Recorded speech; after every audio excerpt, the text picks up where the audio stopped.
definite integral. Next topic, definite integral. Suppose already known, in indefinite integral dy by dx of any function, it is equals to fx. Suppose here, so integration of fx dx equals to phi x dx. So definite integral fx over ab is defined by, suppose this one equals to phi x plus C. This one means suppose अगर अपन इसकी ध्यान ना दें तो इसका integration क्या है, F X plus C over A to B.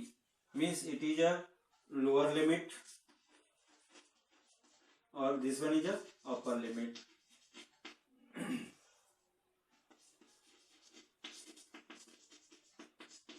Upper limit. So in this case suppose इसको अपन सॉल्व करें तो क्या होगा, lower upper minus lower means phi B plus C minus phi A plus C means whole calculation of this phi B plus C minus phi A minus C means definite integral of fx over ab is defined by, here c and c cancel, so f phi b minus phi a. means किसी का भी अगर अपन बात कर रहे हैं कि definite integral solve करना चाह रहे हैं तो इसमें क्या करना होता है, a to b upper limit lower limit का फंक्शन नॉर्मली अपन इसको इंटीग्रेट करें और इसके बाद इसकी लिमिट सपोज करें. सपोज ये क्वेश्चन बड़ा इजी टाइप का क्वेश्चन है. सपोज 2 to 3 x dx, इसको हमें सॉल्व करना है. So firstly integration of x square by 2 and over limit 2 to 3 means क्या हो रहा है, upper limit in place of x हम ये लिमिट पुट करते हैं तो x square means 3 square divided by 2 minus fb means upper minus lower minus 2 square by 2. So this one equals to 9 by 2 minus 4 by 2. It means 9 minus 4 equals to 5 by 2.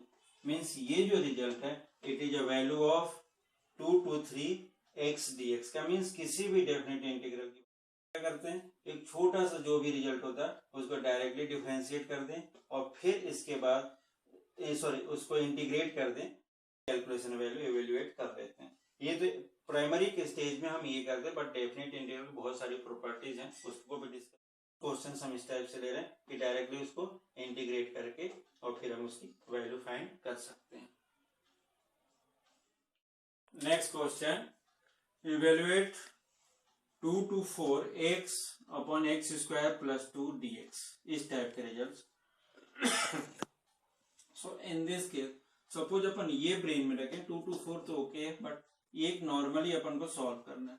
तो normally solve करना है तो suppose अगर अपन इसको t suppose करते तो क्या होगा, 2x प्लस 2x होगा. तो 2x चाहिए तो इसको थोड़ा सा पहले सिंप्लीफाई कर देते हैं. It is equal to 2 to 4 2x upon 1/2 कर दिया एक्स स्क्वायर प्लस 2 dx, ऐसा कर दिया. अब इस केस में सब्स्टिट्यूशन यूज कर रहे हैं तो x square plus 2 equals to t suppose किया तो क्या हो जाएगा 2x dx equals to dt. ये मीन्स इस पार्ट में dx dt. अब इस केस में क्या होता है कि सपोज अगर अपन बात कर रहे हैं कि इसको या तो अपन क्या करें, इसको सॉल्व कर लें पूरा प्राइमरी कंडीशन में कि जो इंटीग्रेशन ये इंडेफिनिट इंटीग्रल में, फिर वैल्यू पुट कर दें, ओके है, कोई प्रॉब्लम नहीं. सपोज अपन फर्स्ट केस में ये अपने सब्स्टिट्यूशन किया, अभी लिमिट को एकदम ध्यान नहीं दे रहे हैं और इस केस में सॉल्व कर रहे हैं इसको, तो ये क्या मिल रहा है, dt अपॉन t. सो यहाँ पर 2 to 4 था और ये क्या लिखा हमने, log t, और ये 2 to 4 था, बट 2 to 4 x की लिमिट है. सो log t मीन्स क्या ले रहे हैं अपन, एक्स स्क्वायर प्लस 4 2 और इसमें ले रहे हैं 2 to 4. तो ये क्या हो जाएगा, log upper limit 4 square plus 2 minus log 2 square plus 2 और हाफ ऑलरेडी चल रहा है इसमें पहले से ही, सो हाफ रखा है मैंने वैसे ही as it is. So 1/2 log 1/2 बाहर है पूरा, तो लॉग क्या हो गई है 16 प्लस 2 18 माइनस लॉग 4 प्लस 2 6, सो log m minus log n, सो 1/2 log 18/6 और लास्ट रिजल्ट 1/2 log 3, ये 3, ये आंसर आ गया।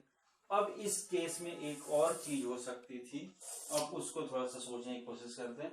सपोज हमने क्या किया था, यहाँ पर x की लिमिट चेंज किया था और x की लिमिट थी हमारे पास, बट x को t सपोज किया। अगर हम चाह रहे थे कि अगर ये t की लिमिट की वैल्यू भी हो जाती तब हम क्या करते, पूरी वैल्यू t के टर्म में अगर हो जाता तब क्या होता। अब इस केस में अगर अपन देख रहे थे तो suppose t x equal to क्या था 2, if x equal to 2 then t क्या होता, अगर यहाँ 2 पुट करें तो 2 स्क्वायर प्लस 2 मीन्स 2 2 जब 4 प्लस 2 6, सो t क्या हो जाएगा 6। जब x 2 ले रहे थे तो t क्या हो जाता 6। अब सपोज x इक्वल टू 4, ये 4, so t equal to again हम वहीं पुट कर रहे हैं 4 square plus 2, so it is equal to 18, ये मिलता t की वैल्यू।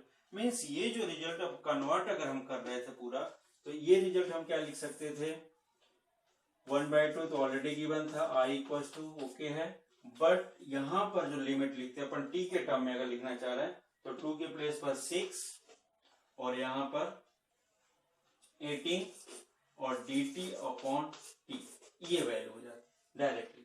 तो अब ये क्या होता है, अब यहाँ पर डायरेक्ट अपन लिखते हैं 1/2 log t and limit 6 to 18, सो ये पार्ट क्या होता है 1/2 log 18 माइनस log 6, सो 1/2 log 18/6, सो 1/2 log 3, ये वैल्यू हो जाती सीधा सीधा इस टाइप से। मीन्स क्या किया, फर्स्ट केस में क्या किया हमने बाय इंडेफिनिट इंटीग्रल, मैंने इसको पहले इंटीग्रेट किया, देन यहाँ t की प्लेस पर x की वैल्यू पुट किया, फिर लिमिट रखा ये वाली।